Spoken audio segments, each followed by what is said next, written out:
Assalamualaikum warahmatullahi wabarakatuh. Hari ini saya dan rekan saya sendiri yaitu Sakti Nurmantoro dan rekan saya Muhammad Ekal ingin mempresentasikan eh, proses analisis data dan pembangunan model prediksi penyakit jantung menggunakan support vektor mesin.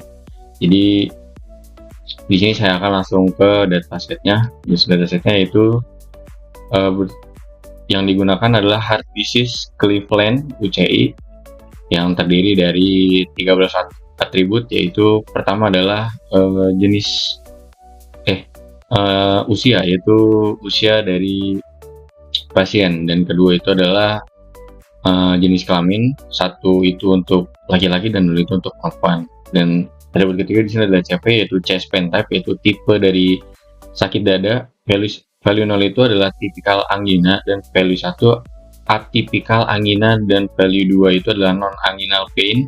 Value 3 adalah asymptomatic, dan atribut keempat di sini adalah trace BPS, yaitu adalah resting blood pressure, yaitu adalah tekanan darah.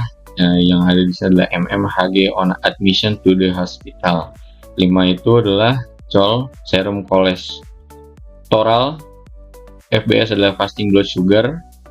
Resting electrocardiographic result, itu value 0 adalah normal. Value 1 itu having ST T-wave abnormality, dan value 2 nya adalah showing probable or defined left ventricular hypertrophy by ST criteria, yaitu 8 adalah talak, yaitu maximum heart rate, yang dimana adalah maksimal dari detak jantung.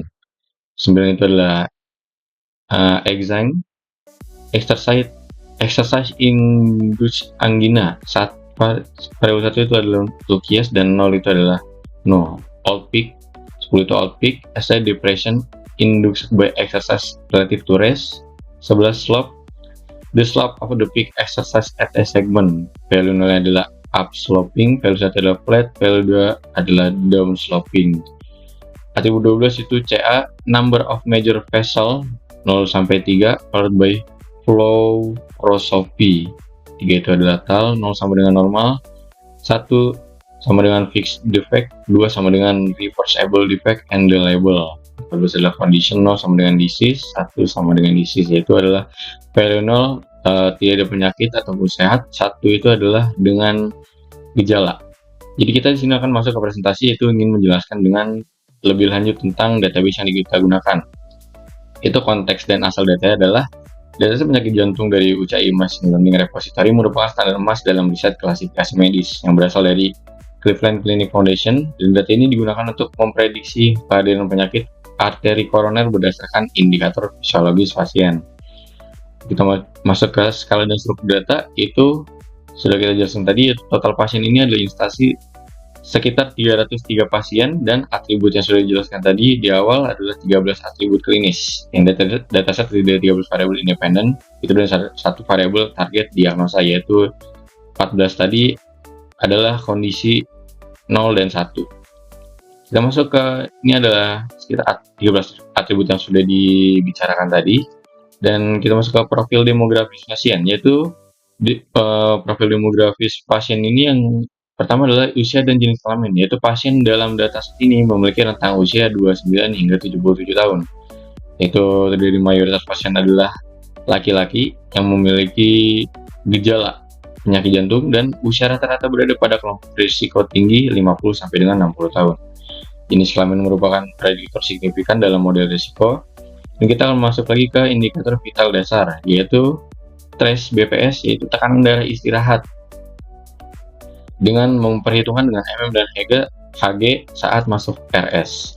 Yaitu ada CHOL di sini, yaitu adalah kadar kolesterol serum yang dihitungkan dengan miligram atau DL yang mencerminkan kesehatan lipid. Dan ketiga adalah FBS, gula darah puasa, kurang lebih 120 mg atau DL dihitung sebagai indikator diabetes. Jadi ketiga metrik ini seringkali merupakan tanda awal dari sindrom metabolik yang berkontribusi pada penyumbatan arteri koroner. Kita masuk ke performa jantung, yaitu talak. Nah, di sini adalah talak itu adalah denyut jantung maksimum yang dicapai. Data menunjukkan korelasi terbaik dengan kehadiran penyakit, yaitu sehat atau value 0, berkisaran rata-rata itu 158 bpm, dan sakit itu value 1 sekitar 139 bpm ya. Jadi data menunjukkan pasien tanpa penyakit jantung cenderung mencapai denyut nadi maksimum yang lebih tinggi. Masuk ke slide yaitu parameter diagnostik khusus, yaitu adalah resting ECG, itu hasil elektrokardiografi normal kelainan gelombang ST atau hipertrofi vertikal kiri, itu angina yang dipicu oleh olahraga dengan value 1 sama dengan ya, dan value 0 sama dengan tidak. Jadi indikator beban kerja jantung. Itu ada CP di sini, chest pain. Jadi memiliki 4 tipe nyeri dada: angina tipikal, antipikal, non-anginal, dan asimptomatik. Kita masuk lagi ke slide 9, yaitu analisis all peak dan ST stroke. Jadi all peak itu adalah depresi ST yang dipicu oleh olahraga dibandingkan saat istirahat. Fitur ini merupakan salah satu prediktor paling kuat untuk mendeteksi iskemia jantung. Jadi kemiringan slope segmen ST saat puncak saat olahraga, yaitu high risk, memberikan gambaran efisien pemulihan otot jantung. Kita masuk ke anomali dan struktural dan darah, yaitu fitur lanjutannya adalah CA, jumlah pembuluh darah utama 0 sampai dengan 3 yang diwarnai dengan fluoroskopi, yaitu kedua dilatal. Hasil tes kalium 3 sama dengan itu normal, 6 sama dengan cacat tetap, 7 sama dengan cacat reversible. Jadi jumlah pembuluh darah yang tersumbat CA lebih besar dari 0 memiliki korelasi linear yang sangat tinggi dengan diagnosa positif. Yang slide berikutnya adalah selembaran hasil diagnosa. Jadi penyakit itu 54,4%, sekitar 165 pasien, dan sehat sekitar 45,6%, yaitu 138 pasien. Jadi dataset relatif seimbang adalah untuk pelatihan model klasifikasi machine learning. Jadi sekian dari dataset yang saya jelaskan ini, dan akan dilanjutkan melalui kodenya bersama rekan saya, yaitu Muhammad Hekal. Saya Muhammad Hekal, izin melanjutkan. Nah, saya ingin menjelaskan kode yang telah dibikin oleh kami. Di sini saya menggunakan Google Colabs. Kita langsung ke penjelasannya. Langkah pertama itu adalah mengimpor library yang dibutuhkan, seperti Pandas untuk membaca data, dan sklearn untuk reprocessing, pembagian data untuk pelatihan model SPM dan evaluasinya. Selanjutnya, yang kedua ada load dataset. Nah, di load dataset ini menggunakan file CSV yang berisi data pasien penyakit tadi yang telah dijelaskan untuk upload dan membacanya. Lalu yang kedua ada tahap pre-processing. Nah, variabel target yaitu condition dipisahkan dari fitur lainnya. Condition bernilai 0 untuk pasien tanpa penyakit jantung, dan untuk 1 untuk pasien yang memiliki penyakit jantung. Kemudian data dibagi menjadi data training dan data testing dengan rasio 80/20. Setelah itu ada scaling. Scaling menggunakan standar scaler agar seluruh fitur memiliki skala yang seimbang. Hal ini penting karena algoritma SPM cukup sensitif terhadap perbedaan skala data. Berikutnya, membangun model SPM. Membangun model SPM dibuat menggunakan kernel linear dengan parameter C sebesar 1. Lalu model dilatih menggunakan data training. Setelah proses trainingnya selesai, model digunakan untuk memprediksi data testing. Nah, ini ada hasil evaluasinya, yaitu hasil evaluasi menunjukkan akurasi sebesar 75%. Artinya model mampu memprediksi kondisi pasien dengan tingkat ketepatan yang cukup baik. Pada classification report juga terlihat nilai prediction, recall, dan F1 score untuk masing-masing kelasnya. Nilai tersebut menunjukkan bahwa performa model cukup seimbang dalam mendeteksi pasien yang sakit maupun tidak sakit. Lanjut ke yang kedua, yaitu ada computation metric-nya. Di computation metric, pada bagian ini ditampilkan computation metric untuk melihat hasil prediksi model secara lebih detail. Sumbu vertikal menunjukkan data asli atau true labelnya, sedangkan sumbu horizontal menunjukkan hasil prediksi modelnya.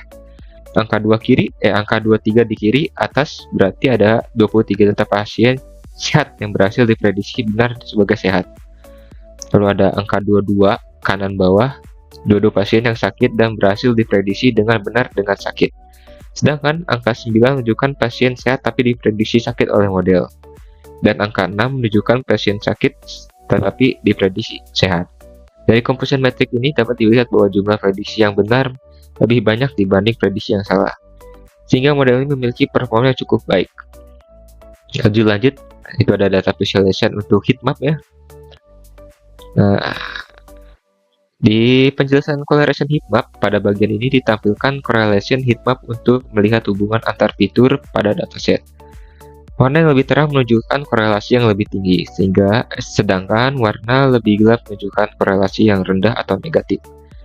Dari heatmap ini, terlihat bahwa beberapa fitur memiliki hubungan yang cukup kuat terhadap variabel condition atau penyakit jantungnya. Contoh, fitur TEL memiliki korelasi sebesar 0,52 terhadap condition, kemudian fitur CA memiliki korelasi 0,46 dan all peak sebesar 0,42. Artinya fitur-fitur tersebut berpengaruh dan menentukan apakah seseorang memiliki penyakit jantung atau tidak. Sedangkan fitur Halage memiliki korelasi negatif sebesar minus 0,42 terhadap condition. Hal ini menunjukkan bahwa semakin tinggi nilai talas, kemungkinan penyakit jantung cenderung menurun. Visualisasi ini membantu memahami fitur mana yang paling berpengaruh dalam proses klasifikasinya. Yang terakhir adalah target variable distribution-nya.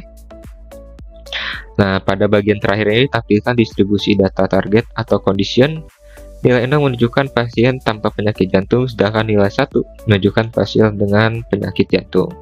Berdasar grafik yang ada pada di bawah ini, jumlah pasien tanpa penyakit jantung sebanyak 160 data, sedangkan pasien dengan penyakit jantung sebanyak 137 data. Distribusi data terlihat cukup seimbang sehingga model dapat belajar dengan lebih baik dan tidak terlalu condong ke salah satu kelas. Grafik ini digunakan untuk memastikan bahwa dataset memiliki distribusi yang cukup baik sebelum proses pelatihan model dilakukan. Nah, kesimpulannya penelitian ini berhasil menerapkan algoritma support vector machine SVM untuk mengklasifikasikan penyakit jantung dengan akurasi sebesar 75%. Sehingga visualisasi seperti composition metric, heatmap, dan distribusi data membantu dalam memahami performa model dan karakteristik dataset yang lebih jelas. Baiklah, mungkin segitu saja dari kelompok kami. Mohon maaf bila ada perkataan yang salah. Wassalamualaikum warahmatullahi wabarakatuh.